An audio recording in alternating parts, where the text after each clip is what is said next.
Pledge of allegiance.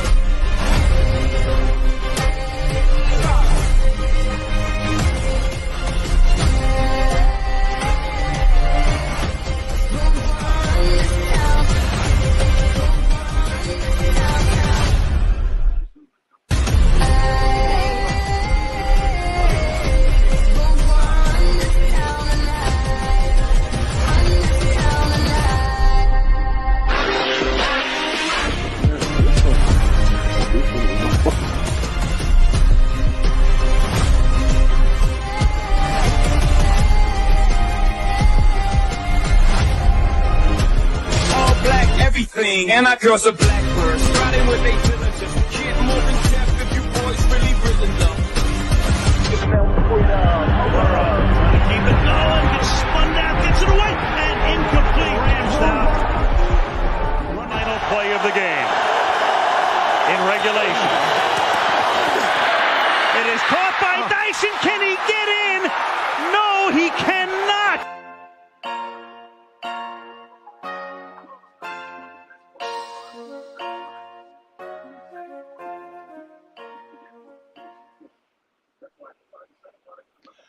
Welcome to the Goal Line Stand. Another week, another NFL action. Week 2 is in the books with the doubleheader on Monday Night Football last night. There's another doubleheader actually next week as well.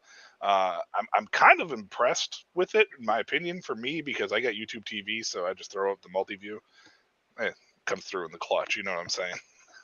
As always, we got Chris here with us, Kenyon's with us, and Justin on the road is with us as well from his vehicle. Justin, we want to do I think we may have lost connection with Justin, but anyways, I'm not sure. We'll see if he comes back, but I think we're going to do his QB rankings tonight. I'm not 100% sure if he's prepared for it being on the road right now or not, but we'll get to that. Kenyon, let's start with you real quick. Normally we do the individual teams later on in the show, but I really want to talk about the Brownies. Oh my God. And primarily I want to talk about them real quick because I am seeing a lot of fans, and Cleveland doesn't do it very often, but there's a lot of fans that have started to kind of turn on Deshaun Watson already. And we're talking only heading into what, year 2, or is this year 3 because the first year technically counts, of his tenure with Cleveland. Are you concerned? Because right now, his numbers are nowhere close to what Baker's was at this point in time. Like, I mean, are you concerned about this? Because it does not look pretty through 2 weeks. Well, I wouldn't say I'm really concerned. A little flustered, maybe. Concerned, no. Well, okay, but, I mean, I done told everybody about Baker. Hey, we all know how I feel about Baker, man. Right? So, no doubt.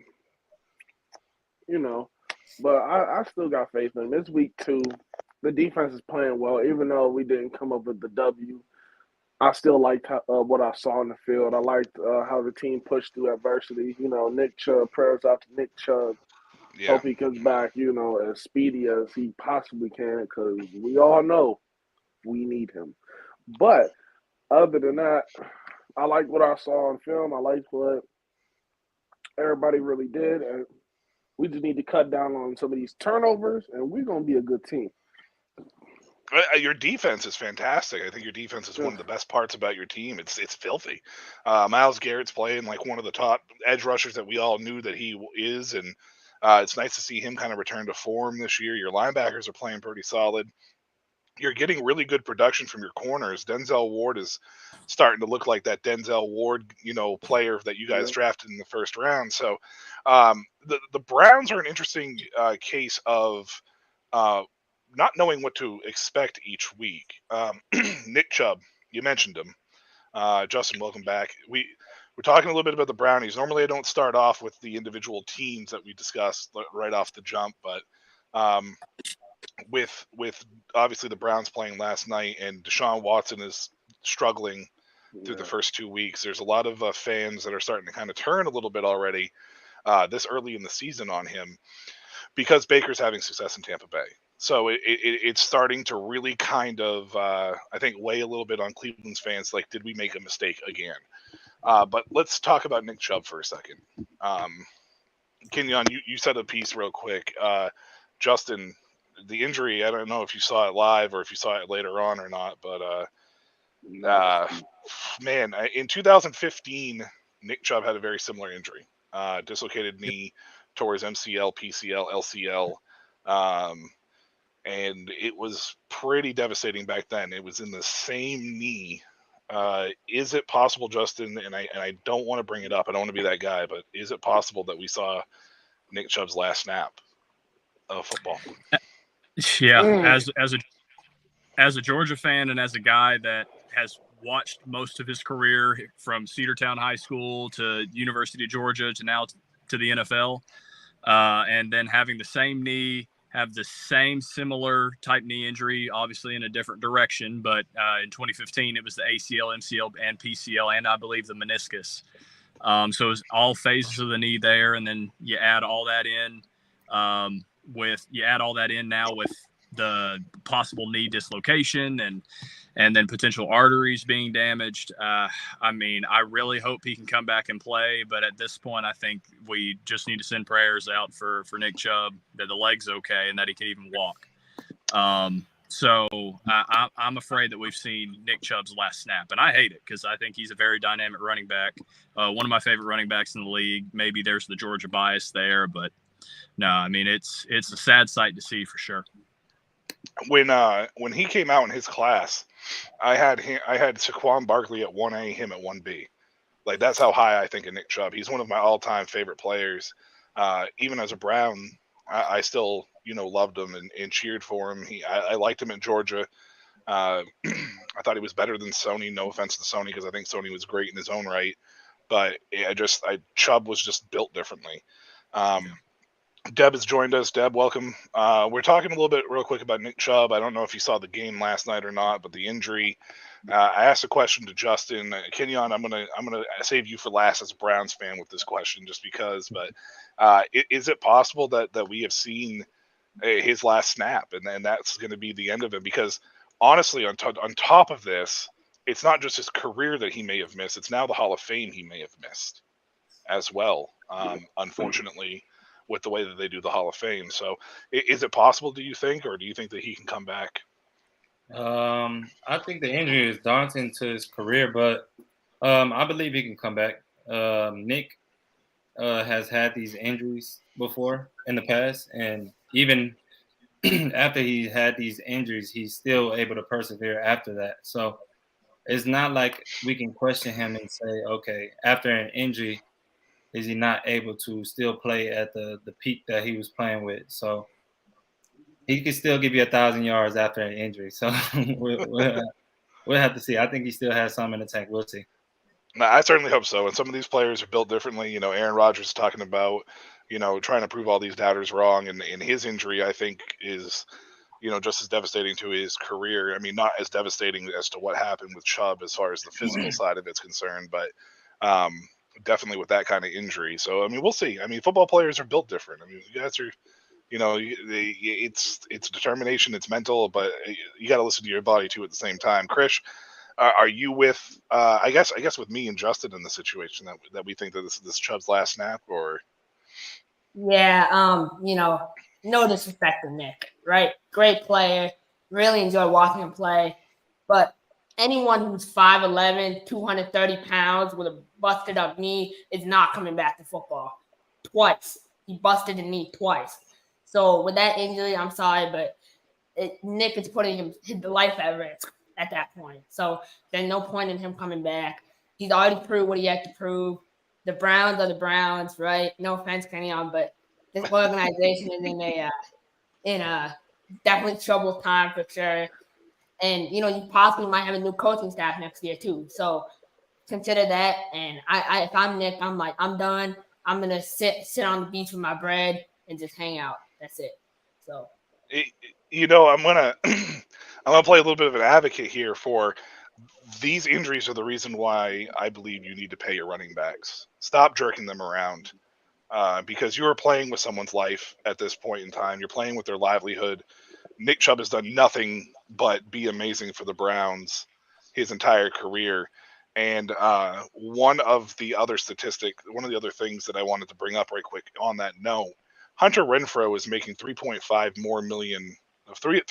million more this year than Nick Chubb was supposed to make all year long. And he has one catch for 28 yards or something like that. So I just want to throw that out there. Like, the league needs to find this balance of some sort for sure. Kenyon, you mentioned a little bit about Chubb. You brought him up in your little, your little rant, I guess, or your little analysis of your game. You think he can come back? I mean, are you 100% like behind that you believe that he can actually come back here and really, really prove the doubters wrong here? I believe in him. Nick Chubb has that dog in him. There's a reason why you have the Browns with the dogs. So I truthfully believe that he can come back and do his thing. But logically speaking, it's not looking too good for him. But prayers up to him. I believe he can do it. In my mind, I think he can do it. And I think he wants to do it. So, hey, let's see. Oh, hey, I mean, let's roll the dice. I'm all for it. I'm actually going to be starting a new series where I write. It's going to be called a series article where it's going to be called "Eating Crow." So when I'm proven wrong about something that I say, I'm going to write an article up on it about how dumb I am. So for saying it, so I'm hoping I can write one up about Nick Chubb here in the future for sure, because I would love that. That would be one thing that I would absolutely get on. I made a comment in the chat, Kenyon, that you in the network chat. I said the Browns are going to Brown last night. Kenny Pickett threw a pick inside Pittsburgh territory. It was at like the 20-yard line. In 3 plays, your Browns somehow found a way to go 8 yards backwards, and then missed the field, and then missed the field goal, and then missed the field goal, So I just wanted to mention that real quick. I think there might be a shirt in the future there with the Browns going to Browns thing. I don't know. I'm not sure. Hey, I'll take that shirt. Hey, I mean, you could turn that into a positive when you guys start. It's going to be a positive. Hey, if you make it a positive. The surprising thing, after Nick Chubb got hurt, we were still able to run that tote that tater. It still could happen. We have people up next. We just gotta, figure out how to finish with the last 2 minutes left in the game. Yeah, Jerome Ford looked pretty good. So, I mean, I think you're in pretty good hands there. Moving forward as far as that's concerned. As you guys could tell, Justin's having a little bit of technical difficulties. He's on the road, so it's not really a surprise in that sense. Now, I was just reading before we got on air about 0-2 teams in the NFL. This was something that we were going to discuss a little bit. This is an interesting stat. So, first and foremost, I want to talk about the top 3 0-2 teams. Right, the top 3 0-2 teams that were playoff contenders last year: the Cincinnati Bengals, the Los Angeles Chargers, and the who am I missing? Cincinnati Bengals, Los Angeles Chargers, and Minnesota Vikings. They were all playoff teams last year, and they have now started the season 0-2. The Vikings, if Justin was here, that's his team. I'm sure that he would probably go on a rant here. Obviously, have some defensive issues. Kirk Cousins played fantastic on Thursday. The first time I've ever seen this man play any type of good in a primetime game in my career. As a Washington fan, I dreaded Monday night games. I dreaded Thursdays. I dreaded Sunday night games. But he played fantastic, but they still couldn't find a way to win. Deb, is there any concern, or if you were to rank those 3, which of those 3 you think are the most is the most concerning at the 0-2 start at this point in time?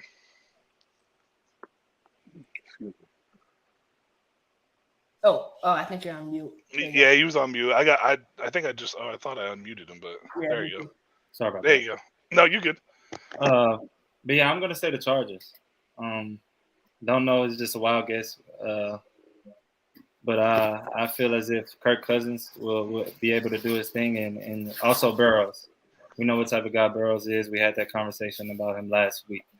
So I'm gonna go with the Chargers. That's my take. The Chargers. The interesting thing about the Chargers is the team is averaging like 30 points a game or something, or close to 30 points a game, and they haven't turned the ball over yet, and they have still found a way to lose. Brandon Staley is literally probably my least favorite head coach in the NFL. like that's not even a hot take. He's literally my least favorite. He's supposed to be a defensive-minded head coach, and yet year after year with this loaded Chargers team, they continually struggle on defense.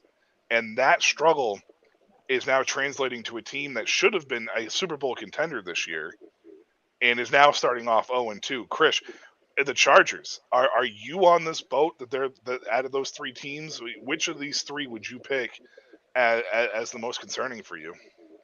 So I'm a Brandon Staley guy. I love Brandon Staley. I know that's gonna sound crazy, but he coached at a Division III school, and I think it's so cool how he moved his way up. But I think obviously you have to go with the Minnesota Vikings here. Justin Jefferson seems very frustrated.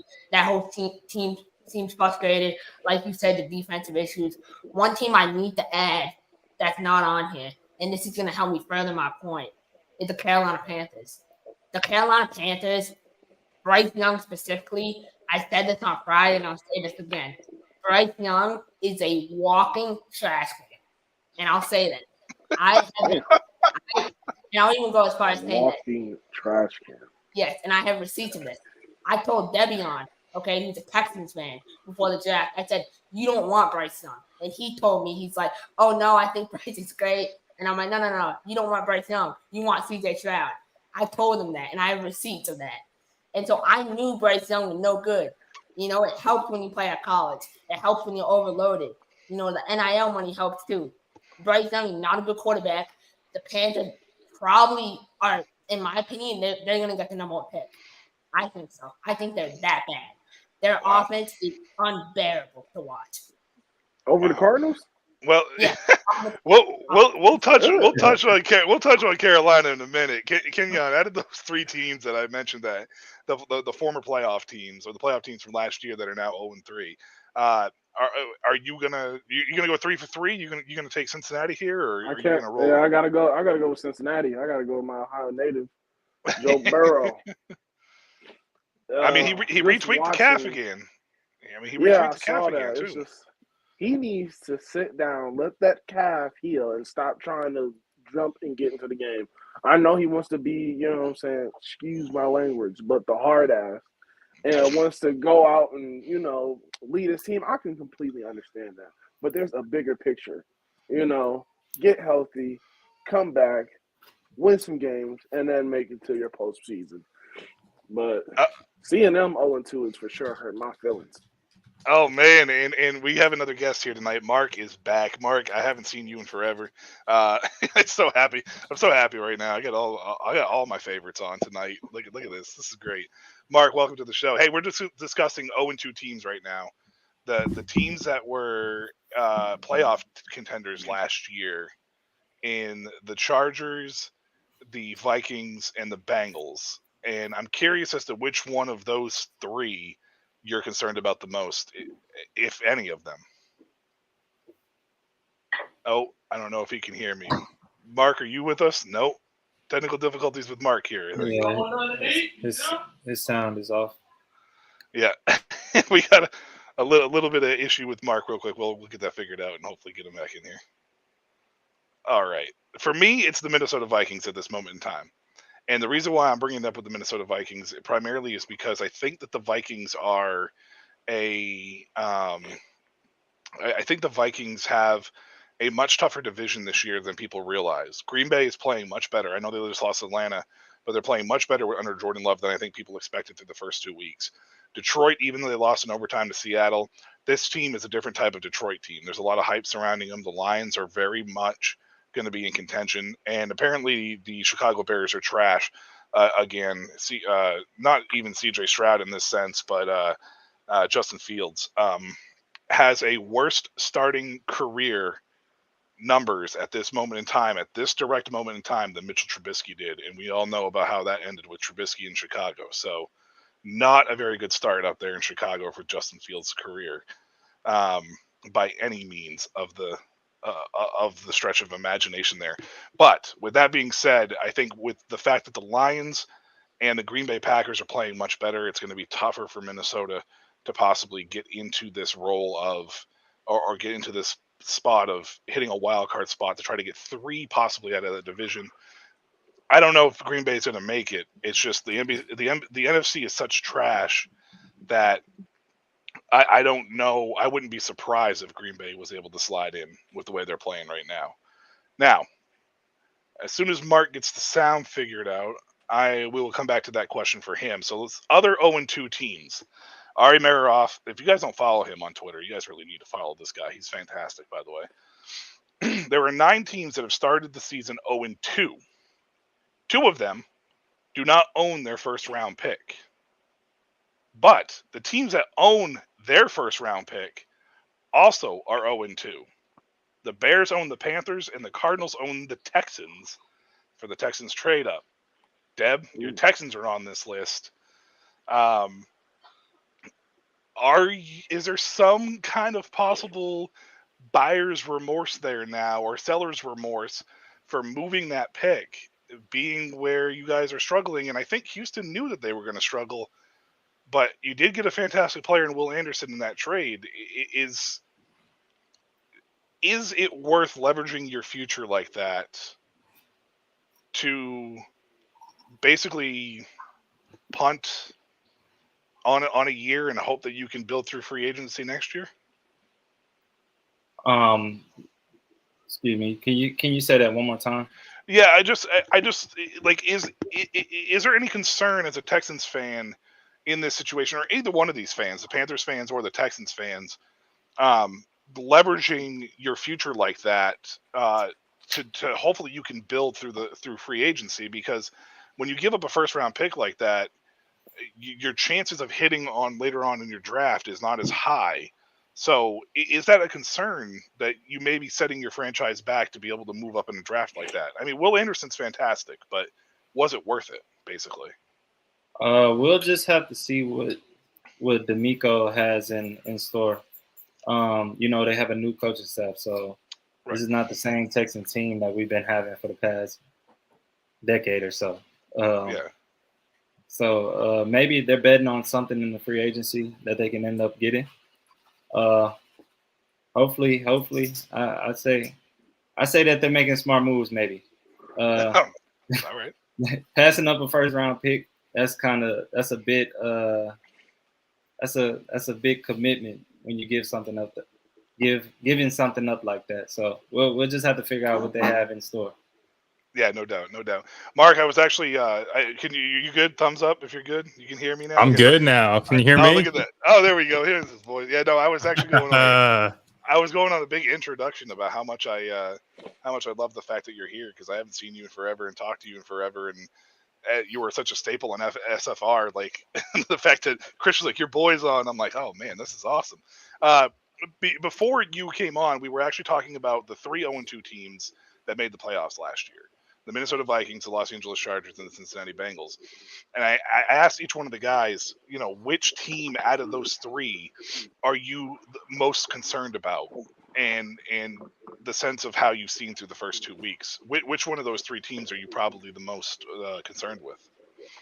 Well, I think for me, it's the Vikings. I'm a Vikings fan, so there's probably some bias that plays into that. But, at the end of the day, their defense showed no signs of improvement over the offseason. Their defense was one of the worst really units across the board when it comes to secondary, when it comes to defending the run. And I haven't seen much improvement over these first couple weeks. I mean, for all we know, Kirk Cousins is gone in a couple weeks via trade. So I think the team is on the verge of a major revamp. I think it's pretty much inevitable. And I mean, look, end of the day for me, like, I don't think Cousins is getting it done. Like, I just don't think he's good enough for them to win it all. So I think they're probably at the tipping point here with him and just ready to blow the whole thing up.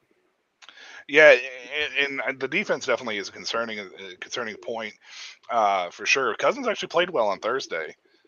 If anybody here is listening or on the panel, you need to follow Mark on Twitter or X or whatever the hell you want to call it, because his daily DFS, this guy will get you winning money in a heartbeat, no problem. So give him a quick follow. A shout out to that as well. Yeah, man. So the defense. I mean, Alexander Mattison. We talked about this before, Mark. That Alexander Mattison wasn't. He was one of the least efficient running backs, qualifying running backs last year when he was filled in for Dalvin Cook. Justin, who's not with us right now, he'll be on in a little bit. He's a Vikings fan as well, and we discussed that as well. So hopefully, for your sake, your sanity, your Vikings turned it around a little bit, but It's just another year, man. There's always next year. Hey, you know It's what though? over. My Commanders, I'm excited about them. So Eric Bieniemy, man, that dude is for real. So my thing is, I've been in love with the Brian Robinson story. I liked him before all that crap happened, before the beginning of last season, and he's just, there's something about character, obviously, that comes into play, especially in football, and there's something about Brian Robinson that just he's a team guy. Like he's a great locker room guy, and obviously he's now backing it up on the field. Another year, he's more comfortable in that offense. We saw it this past week. I think you're going to continue to see this kind of production all season long from him. Yeah, for sure. I want to switch gears here right quick. Chris, I want to come to your division. We talked about the Jets a little bit after the Aaron Rodgers injury last week. This week, there seems to be some more issues coming out. Sauce Gardner got into it with a fan on Twitter over CeeDee Lamb's big game. Sauce seems to be frustrated with the defense. Why this guy is not playing basically NBA's version of a box and one, where he's just following somebody, is beyond me. I don't get why they're dropping into zone. And then on top of that as well, we're also talking Breece Hall posted a tweet of just 4 footballs, which indicates or seems to be taking a shot at the fact that he only carried the ball 4 times. Is it just me? We mentioned last week that the Jets feel very unprepared as an organization. Has that changed at all for you? Or is this just more of what you think is happening? Is just they're unprepared? Yeah, so they invested a lot in Aaron Rodgers. Obviously, that when you get a big franchise quarterback like that, you're obviously going to invest, big money into him. You want to see him be successful. But, I mean, obviously that ship has kind of sailed, right? With Zach Wilson, I have my opinion on Zach Wilson. I think him and Bryce Young, when I do my quarterback rankings at the end of the year, it's going to be really difficult. Who do I put at 32 and 31? But I think Bryce Young is 32 and Zach Wilson has to live. I mean, congrats to him, man. 31 in the NFL. But there are so many. I will say this, okay? Texans' backup quarterback, Davis Mills, is better than Zach Wilson. He just is. His accuracy, his arm strength, everything about him. He commands the pocket. Zach Wilson has no pocket whatsoever. Like, he looks scared. Like, I think he's legitimately scared of getting hit. And that's really, really concerning to me. Where that mobility that I was excited to see, that got taken off in the pocket. I've never seen a quarterback regress so bad. He's regressed. He's gotten worse year after year. That is absolute. Like, people were clowning Jamarcus Russell. At least Jamarcus Russell, somewhat put up better numbers than Zach Wilson. Terrell Pryor from Ohio State is better than Zach Wilson. And so that says a lot about Zach Wilson and his confidence. And if I'm the Jets, I'm going and looking at another free agent quarterback. And I know. Wait a second. Wait. Hold on. Hey, who did you have? Who did you have at 32? 32 Bryce Young. Okay. Kenyon, go ahead. Sorry. Let's hold off on the TP talk. You know what I'm saying? That's still my guy at the end of the day. Man, I love Terrell Pryor, dude. He was fantastic, man. Justin, welcome back. When you went off, we actually so Mark and Justin, you two are the Vikings fans here, by the way. So nice to finally Vikings fans meet up, whatever. Justin, we were talking about 0-2 teams that made the playoffs last year. You brought this up in the chat for a topic for tonight. The Chargers, the Bengals, and the Vikings. Which one of those three are you the most concerned about after the first 2 weeks? Obviously, it's overreaction because it's only 2 weeks. But what is your thoughts on those three teams and who's most concerning to you? Yeah, I mean, when I look at the Vikings, I see a team that can't run the football and a team that's turned the ball over too much, but they've been in both games that they've been in or that they played. So I'm not necessarily as worried as a Vikings fan that they will get it turned around. The defense actually is playing pretty well offensively, or at least passing game wise. Kirk Cousins is doing very well. Kevin O'Connell is doing a good job at calling plays and things like that. We need to be more efficient running the football, and then obviously need to start playing mistake-free football. But no, if I'm one of those three teams, I'm looking at the Cincinnati Bengals, and I'm starting to worry a little bit. We saw late in the fourth quarter, Joe Burrow was again limping on the leg. I don't think he's fully healthy. The offensive line's not playing very well. Defense isn't playing very well. The team in general is just kind of getting off to a very, very slow start, and Burrow is obviously helping with that due to the injury, and we're not sure when he's really going to be fully healthy. And then you even look at that schedule too. It doesn't really lighten up. I mean, Tennessee had a much better performance in week 2.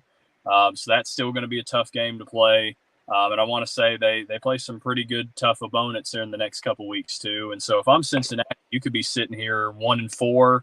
And I don't know the statistics off the top of my head, but if you're sitting at 1-4 after week 5, pretty good chance you're not making the playoffs. I will say, out of those three teams, the Chargers are the only team not playing a first place schedule. That is true. So they're the only one not playing a first place schedule. But Minnesota's also in the NFC, where it's not as strong of a conference overall. So, I mean, and just to talk about the Chargers very quickly, I mean, you look at the offense, and the offense is fine. It's just the defense, which Staley is a defensive coach. So where's the defense, right? So they got to get something together, and they've got to start winning some games, but it can't start this week against Minnesota. Can't start this week. You were traveling to come back on and whatnot, but I said that Brandon Staley is my least favorite head coach in the NFL right now, like hands down. Like I can't stand him. Yeah, used to like him more, but yeah, the way he's running the Chargers into the ground, I think he deserves to be fired midseason. Yeah, no doubt. I want to talk about surprises because there's a couple surprises out there. My Commanders being one of them. I want to talk about the Eric Bieniemy effect. Mark, is this a surprise? I mean, I'm the Commanders fan and I'm surprised, but I also expect them to go 2-15 now and lose 15 straight games just because that's just what it's been like for me. But has this been a surprise, and how much of this is chalked up to Eric Bieniemy? I wouldn't say it's a surprise if you've been following this team throughout the offseason and preseason. So, for someone that's been following that situation closely, I don't see it as a surprise at all. Sam Howell looked good all preseason. The defense has continued to beef up here. We have a great receiving core between Jahan Dotson, Terry McLaurin.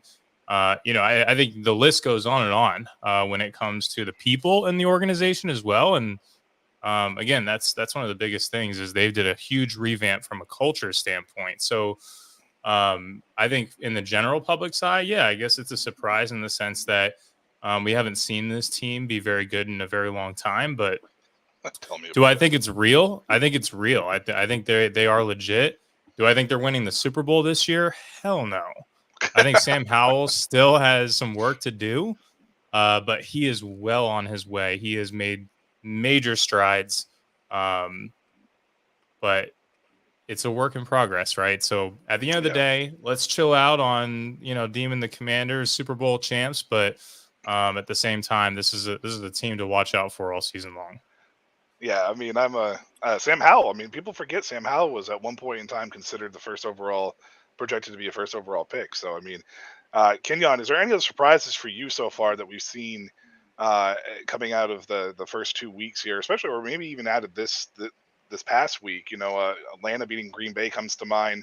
Tennessee beating the Chargers obviously comes to mind, but we just talked about the Chargers defense having issues. Has there been anything that's been sticking out with you as far as surprises are concerned that we might need to keep an eye on here down the road? You Yeah, know I know. what? Put your Johnny on the spot, right? Yeah, Johnny on the spot. You know what? I'll say this: those Detroit Lions have been playing a lot, and I mean a lot better than what I even thought they would have played. For these first couple of weeks, I can for sure say they're trying to make me eat a little crow. And Hey, if it turns out to be like that, hey, good for them. I want them to be like, hey, let's go ahead and eat this crow real quick. But I'll say them Detroit Lions. I got real excited after the Seattle game, like shot for shot. Yeah, Seattle has their number. Seattle's beaten them, I think, the last 3 times, 3 out of 4 last times, or whatever they've played of sorts. Deb, how about you, man? Coming out of week 2, has there been any surprises for you, or any shocked, storylines that's kind of taken you? I'm with your Commanders right now. Y'all mentioned Sam Howell last weekend, and I wasn't too sure about who he was until you said something about North Carolina. So I watched him. I watched him in college put up 50-point games easily, and throw over 250 like it's nothing. So it's kind of like they trade out Heineke for a better version of it. I don't want to just sit here and down Heineke. Heineke's a quarterback also, but yeah, I like Washington. And I like what they're doing. Hopefully they can keep on attacking with it. XFL legend Taylor Heineke right there. I like that. I like that name drop right there. Krish, what about you, man? Because I have one that I don't think a lot of people are going to have really mentioned, but I want to hear what yours is. Primarily because it's hot take Krish. I mean, this is what Krish does. So, do you have a hot take here? My surprise team. Let's see. Well, it doesn't have to be a team. Storyline, anything along those lines. Somebody playing good, somebody not playing good. Like, I want to hit on one, but I'm not going to do that on camera. Just how are you going to be reserved now? Like, you have an opportunity and you decide to be reserved since when? You know what I have to say? I have to take Chandler Jones. You know I have to say that. I mean, I have to. I mean, that's my job. Look, I'm new. Like, I know I'm friends with people who are friends with Chandler. Like, I know Chandler. And it's really sad to see him go through his thing. But I think it opens up a conversation about NFL players going off the hook. Right? You see, like, Sergio Brown today, Antonio Brown. And you know what I'm saying? Like, all these people going off the hook. And so, is that a reflection on the organization? That's my question to everyone on screen. It's like, is that a reflection on the organization? And, like, what does the NFL need to do to, like, better protect its players? I mean, I feel like the NFL's taken strides with protecting players recently, and there's been a lot of fans that are like, "Oh, I miss the days when heads got knocked off and et cetera, whatever." But yeah, exactly. But I think the NFL. I'm just saying. I think the NFL's done a great job with it, man. Like, I do. I really think they've done a really good job. Recently, he's came out though, and he said he's got dirt on the owners. Didn't he say that? Yeah, well, he also on Sunday he posted a bunch of things about some personal stuff that was happening. Claimed that he had kids, then he claimed he didn't have kids, and then he was the father of some other kids, and they were going through possibly being molested or raped, or pardon me with the verbiage there. And then the following day he scrubbed it all from his account and then claimed he got hacked. So. There's something happening with Chandler Jones in this organization that is very much concerning on one level or the other. Like, I don't know where it's coming from. My thing is, like, there's got to be more support to, like, the NFLPA. They should be more involved. They've dropped the ball in so many different directions, not just with player safety, but like also like the whole running back situation with running backs should get paid, man. Like, I'm sorry, they touch the ball way too much to be underpaid. No, I agree with you. I get it. They're expendable, expendable when it comes to, I guess, long-term assets. But these are the guys that are showing up every single Sunday and touching the ball. They're probably the second person to touch the ball the most on the offense, obviously, besides the quarterback. So what are we doing? Yeah, I don't know. they're number 3 if you include the center, but I mean that's just a formality more than anything. Yeah. But but yeah, no, they are. I mean, and I've mentioned it before, and we talked about it, beforehand, before we came on the season started too. We talked about how I felt running backs should get paid, and the Nick Chubb injury to me is one of the ones that is a big situation because. But at the same time, it also proves the owner's point and it proves the organization's point that the running backs get hurt too much. But it's like when you feed them the rock 33 times a game and they get hit, or 30 times a game or whatever, like you're paying wide receivers catching 4 passes a game. Like, just pay this dude already, man. You know what I mean? Like, just pay him. And these are dynamic players. Like, these are guys that people come and pay money and watch the games for. That's my thing about it, is like they're a part of our source of entertainment here, right? So I think everyone, needs to look at that. They just dropped the ball heavily in that last CBA deal. Oh yeah, no, and they have. I feel that they've come a long ways from where they were for sure. But I know a lot of that was also the concussion movie and that lawsuit and all that stuff as well. Justin, you're back. It looks like you got yourself a nice little setup now here, a nice little get up as far as this is concerned. I was told to move the car, so make a very eventful day. Happy wife's a happy life, right? Exactly. That works. Yeah. Yep. Yeah. For everybody that has a wife, I mean, Chris, you just came out of the womb, so I'm not surprised there. Said you a little wet behind the ears.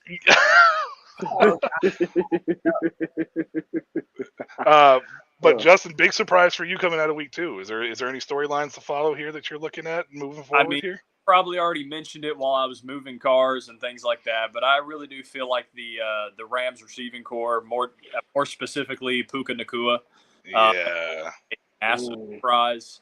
But to go a little different, I do think the Lions have been to me at least, a pleasantly good surprise. I know a lot of people have picked them even beforehand to win the NFC North, but I just wasn't sold on it to begin with because, hey, the Lions are going to line, right? I assumed that maybe it'd be a little bit of fool's gold. We maybe saw a little bit of that this week, but no, at the end of the day, they're playing a really good Seahawks team, and I think this Lions team's a pleasant surprise. I'm going to go the opposite direction here, and I'm more surprised at how the Broncos are 0-2. Sean Payton came to town. Everybody expected this team to, I guess, miraculously go through this change. Now, Russell Wilson's playing a lot better. That is for sure. And they actually scored over 16 points last week, which is something that they struggled with last year wholeheartedly, like for a majority of the season. But they still gave up that lead. And I know that Sam Howell played well, but they still gave up that lead to the Commanders. And then really realistically, if it wasn't for a late Hail Mary that, you just got to knock down, they're not in that game. That game is, they lose after 2 late touchdowns, where I'm sure the Commanders probably wish they had played a little more of aggressive defense in that sense. So, I feel that the Broncos are a little bit surprising. I mean, Javonte Williams has looked pretty decent, but I want to say that the lack of overall running, because a lot of these running backs are not getting like carries. We're seeing like 4 carries. We're seeing like 8 carries. We're seeing 10 carries. Is this part of that running back situation, Mark, that we were talking about, where teams are starting to kind of maybe use various different ways to run the ball to get away from overloading one individual? And is it possible that we could start seeing offenses kind of commit to like a 2 wide receiver, 2 running back, and use that second running back similar to how that second wide receiver kind of rolled into stuff? Or is it just the nature of the game now? Well, I mean, case in point is the Atlanta Falcons. You've got Bijan Robinson, Tyler Algier combined for what? 33 carries or something like that between the two of them. So, but I mean, you look at Arthur Smith, like that. He's the one that, kind of planted the seeds for Tennessee with Derrick Henry when he first came out. So, there is a little bit of a philosophy that obviously, kind of rolled over into Atlanta there. You're definitely seeing the workhorse running back die out for sure. But that's also just the nature of players getting faster, stronger, more athletic. Like it's just that is, I think, a natural progression of how the game has evolved. But you're going to see some workhorses out there still. There's still going to be some, but it's generational talent. I think that's going to be the difference. Is the only way you get to do that these days is you're an absolute stud since you were since you've been wet behind the ears, right? Since you came out of the womb. So Oh, we're stealing all kinds of sayings tonight. Kenyon, we talked about your brownies at the start of the show. Is there anything else that you want to add to what you're going through with the brownies as a Browns fan? Because when you're a fan of a team that's been so miserable for so well, actually, hold on a second. Let's hold off on that, Kenyon, for a second. Justin, are you prepared for your top 5 quarterbacks for this week? You're on the road, so I wasn't sure. Yeah, no, I am. I got my list. I got 2 or 3 honorable mentions as well. We'll just see the flip. That's Superman right there. He stayed prepared. Okay, well, we'll run with that. I actually meant to say it earlier, and then you were moving cars and stuff and completely spaced it. So actually, let's get to that. Okay, your top 5 quarterbacks played this week, and give us your honorable mentions first, as you always do. The floor is yours, man. All right. You can still hear me though, right? Oh yeah, we can hear you. All right, perfect. I'm excited. So let me get pulled up. All right, yeah. So again, watched a lot of game film earlier today just to refresh myself on the games, but was making notes during games this week. But no, I'll start off with the honorable mentions. I got 4 of them, and I'm just going to kind of rattle them off real quick. First off, Gardner Minshew. I think he did an amazing job coming in for the injured Anthony Richardson. I mean, he was 19 to 23, 171 yards, took what the defense was giving him. And hey, he played very good, clean, crisp, mistake-free football. So I give it to Gardner there. And hey, we've kind of seen that before in Jacksonville. But Baker Mayfield, again, appears on the list, but now he's an honorable mention. I think he made all the right plays, made on-schedule plays, off-schedule plays, made plays with his feet, made great reads, great checks in the run game. Another great game from Baker. He's starting to stack things up, and Cleveland fans, like we've kind of alluded to, Cleveland might be saying, hey, we wish we would have kept Baker. Lamar Jackson, I think he played like an improved man. He's an honorable mention. Was very crisp, 2 total touchdowns, and I think the second half was better than the first. But again, finished very well, and I think overall it's a solid game. And then Jared Goff continues to do things as well. I mean, he's stacking up good games. This one took a little bit of a step back, if there's even really much of a step back to take. But again, played really good football, had the turnover. But let's get into the top 5. This guy maybe sneaks in over Jared Goff at my number 5 solely because he played so poorly the week before. But I've got Ryan Tannehill in at 5. I think massive improvement. Took what the defense was giving him, was 20 of 24 for 246 and a touchdown. Had I want to say, the best passer rating of any quarterback in the league this week. And so he definitely improved and played well. And for Tennessee, he's going to have to play like that moving forward, or my guy Malik's going to have to get in there and do the same thing. In 4th, C.J. Stroud. Can you say that's the rookie makeup game, or the breakout game, for CJ? CJ led the league in passing yards with 30 of 47, 384 yards, 2 touchdowns. He was sacked 6 times, did fumble the ball once. But that second half, when he was kind of forced to come back in the game, I think he played tremendously. Yeah, they still lose. That's why he's number 4 on my list. Then got to give it to my man, Captain Kirk. Appears on the list again.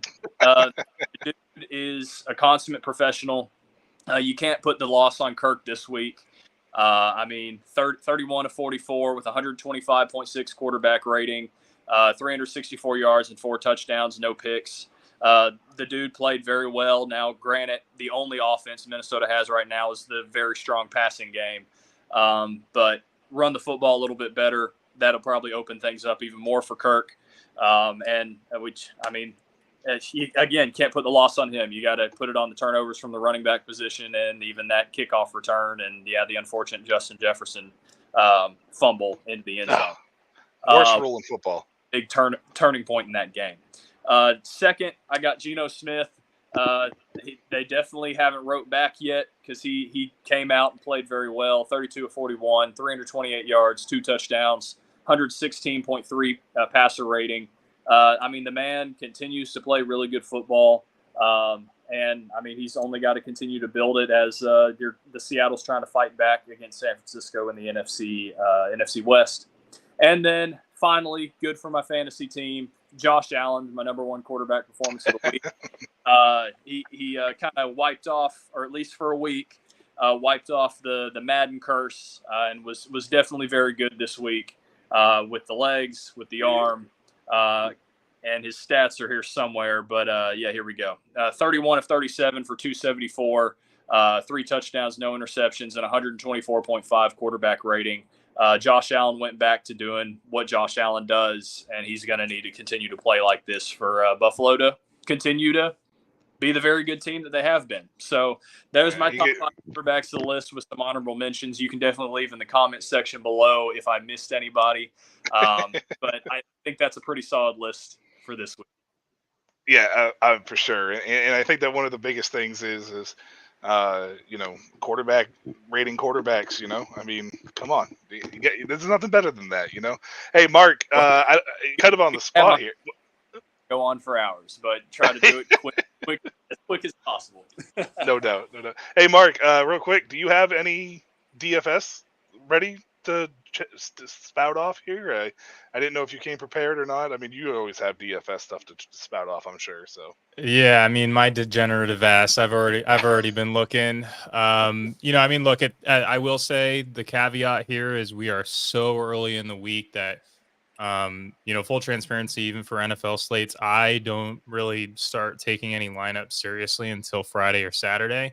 But I will point out some of the guys that I have my eye on. Miles Sanders. So he's got Seattle. Seattle has been struggling against the run. They really, again, another team that hasn't shown a big step. This is actually a surprise to me. I thought Seattle's defense looked really good. I thought they'd made some really good moves in the preseason, and we just aren't seeing it at this point. So Miles Sanders for me on the ground. I think we could see Carolina have a nice step forward and a nice week here. Amari Cooper is another guy. I know this is a little bit of a recency bias with the games last night, but I do think that you attack Tennessee through the air, right? They're a tough run defense. Nick Chubb. I think Amari Cooper could have a field day against Tennessee. Look, I like punting on tight end, but I have to do a little bit more research and digging as far as tight ends goes.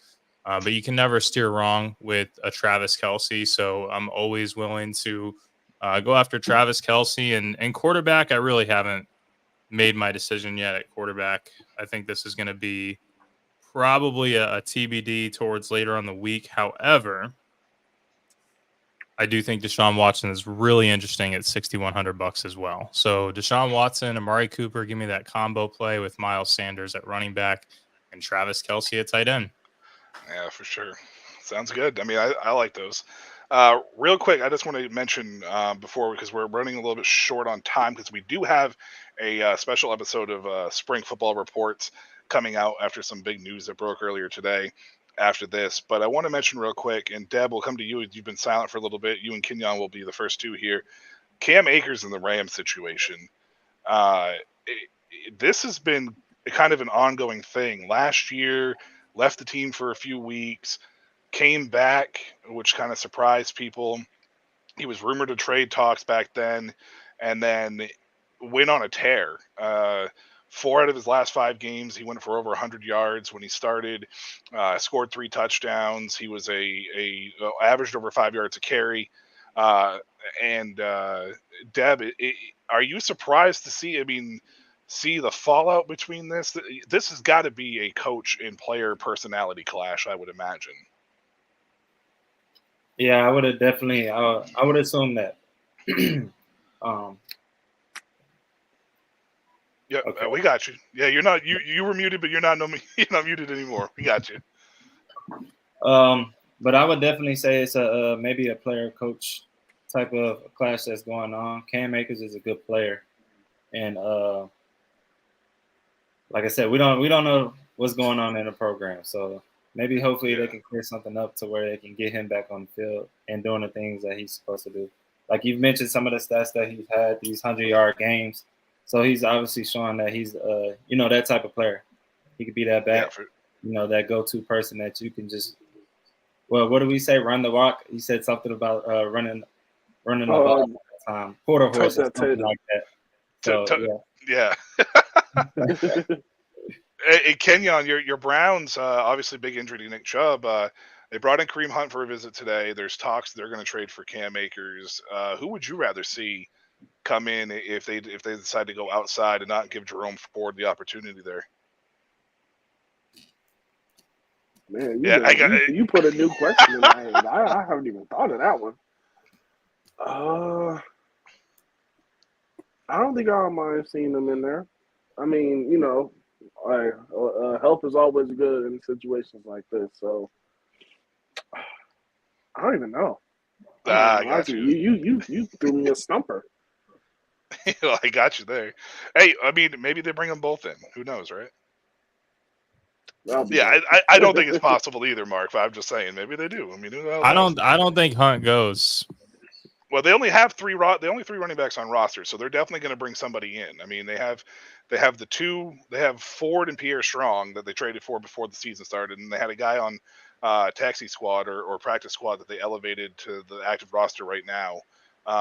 But I don't think they have any other ones. So they only have 3 healthy running backs at this moment in time. So they're definitely going to bring somebody in. It's just I don't think Hunt's going to go. So I think it's going to be a trade possibly, or they sign a different free agent. Down the road. I would like to see them give Ford a chance personally. So call up what's his name, the preseason hero, Taylor. No, John. Damn, what's his name? Obviously, he's not that good, but he had a good preseason. John something. He was. You're gonna think of it off camera. It's what's gonna happen. He made me some money. That's all I know. That's all I know. Yeah. Well, what about your Vikings? I mean, Alexander Madison's definitely not cutting it. Maybe you guys trade for Akers.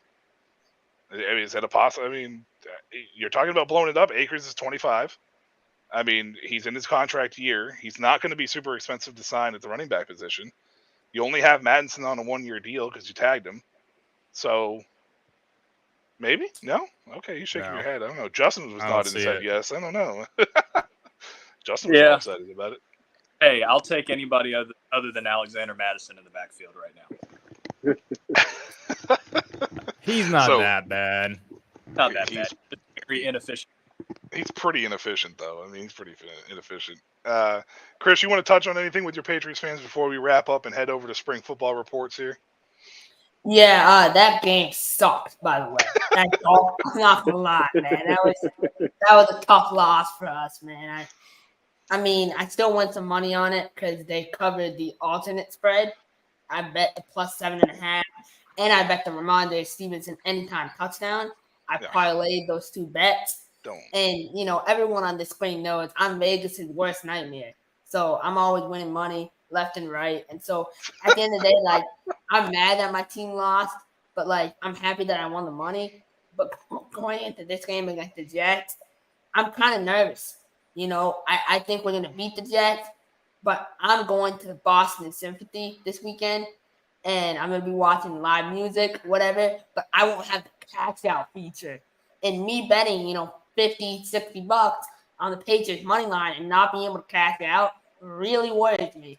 So I'm going to have to make my decision this weekend on what risk I'm willing to take. But overall, I think that we're going to bounce back this week. We're going to destroy the Jets.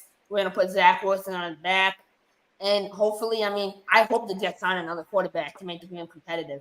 Otherwise, Zach Wilson is going to, it's not going to be fun for Zach. So I'm blaming you. I lost one of my leagues with 5 minutes and 34 seconds left in the fourth quarter of that game because Ramondre Stevenson scored that useless fucking touchdown. Yes, I just. That was not useless, man. That won't be money. I'm blaming you. Then you owe me money. My lunch, man. I lost by less than 4 points because of that. So I mean, look, any way I can win money, any way I can, feed the family is what I'm gonna do. So every bet I win is one less hour at the YMCA. That's how I look at it. Okay, Chris. All right, man. Well, I'm still blaming you, so you owe me money now. Pay up. You know. Does anybody have anything else here before we wrap this up real quick? Anything they want to say? I just want to say something. Some of these, I was saying in the chat, some of these TV analysts are so bad. Like, I don't understand why, and this is going to sound so controversial, right? And I have to end every episode with a hot take. But why do you need to go to school and get like a degree if like you can be a former player and go straight into TV? Like, I can give better takes than some of the folks on TV. I was watching that. Okay, before I say this, I'm gonna censor my mouth. But I was watching that absolute clown, Cardell Jones. I know Kenyon, Cardell Jones, absolute clown. For reasons outside of playing for Ohio State, but other than my personal thing with Cardell, he had no idea what he was talking about. He was doing NFL and he was talking about he's like, to be honest, I didn't really watch the game. I'm like, man, like I don't watch some of the game, but I can still talk about them. So my question is like, how can we get the opportunity to work for like ESPN and Fox and all these companies without having to get a sports degree? Because I feel like it's useless, I mean, most of the color commentators are former players. It's the play-by-play that usually you have to go to school for. Yeah. So, I mean, if Cardell's not doing the play-by-play, then I guess it doesn't really matter, does it? It does, though. I don't want to sit here and listen to Cardell Jones. Cardell Jones didn't even put on pants to come to the Pirates. Okay, he showed up for one day left. So, are you a Michigan fan? Like, what's going on here? I need to explain this for the audience. Cardell, we have an elite football team where I'm from called the Mass Pirates. Okay, Cardell signed with the Mass Pirates. He signed the contract. He showed up. His butt came for one meeting, and then he left because he got the job with Fox. He's a traitor. He's a liar, and he's a clown. So that's what it really is right there. Is the Massachusetts Pirate? That's what it is right there. No, not at all. Not at all. I want to see Cardell successful, but not. Like, I want to see Cardell successful after elsewhere. I'm dead. That's the only reason. Wow.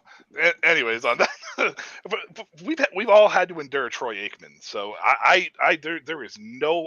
I'm sorry. He's awful. He's god awful. He's horrendous.